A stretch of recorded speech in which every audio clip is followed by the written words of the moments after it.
Hallo liebe Kinder, in diesem Video geht es um die Collage in der Kunst. Das Wort Collage kommt von dem französischen coller und heißt so viel wie kleben. Bei der Collage werden tatsächlich meistens verschiedene Bilder oder Fotos zusammengeklebt. Erfunden haben die Collage die Chinesen, die ja auch das erste Papier erfunden haben. Und dann haben natürlich immer wieder Menschen Papier oder verschiedene Bilder zusammengeklebt. Picasso war einer der ersten, der die Collage in die Kunst gebracht hat.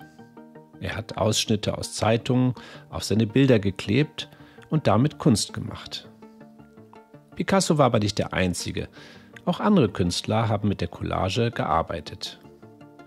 Die Bilder von Matisse könnte man auch als Collagen bezeichnen.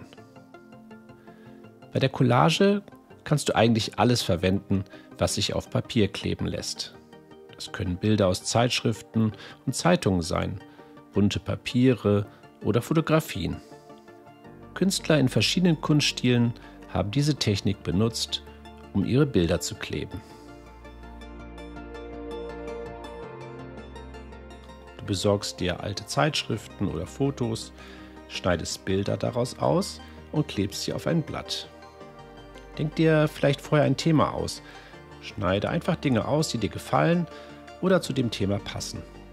Dann lege sie auf ein Papier und probiere aus, was gut zusammenpasst. Oft kommen dabei noch neue Ideen. Ich möchte euch jetzt die Künstlerin Annegret Soltau vorstellen, die die Collage etwas anders benutzt. Sie klebt die Teile von Fotos nicht zusammen, sondern näht sie mit Nadel und Faden.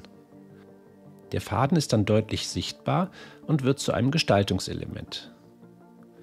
Bei diesen Bildern hat sie verschiedene Gesichter von Menschen mit Gesichtern von Tieren zusammengefügt. Für die Gesichter benutzt sie Fotos von sich selbst oder ihrer Familie.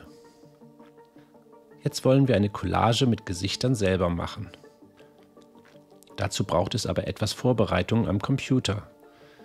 Ich habe mal ein Bild von mir aufgenommen und ein paar Fotos aus dem Internet, die ich dafür verwenden darf. Dann vergrößere und schiebe ich die Bilder so, dass Augen, Nase und Mund an der gleichen Stelle liegen. Die Fotos drucke ich aus.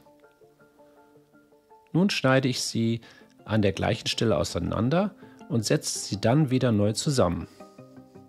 Wie ein einfaches Puzzle mit vertauschten Teilen.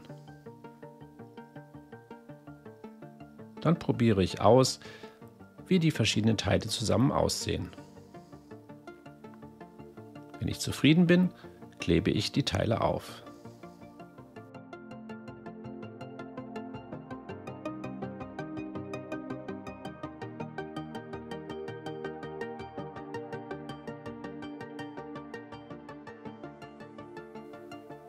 Nun möchte ich das Bild auch zusammennähen. Weil das mit dem Papier vielleicht etwas schwierig ist, mache ich vorher Löcher mit einer Nadel und nähe dann die Teile zusammen.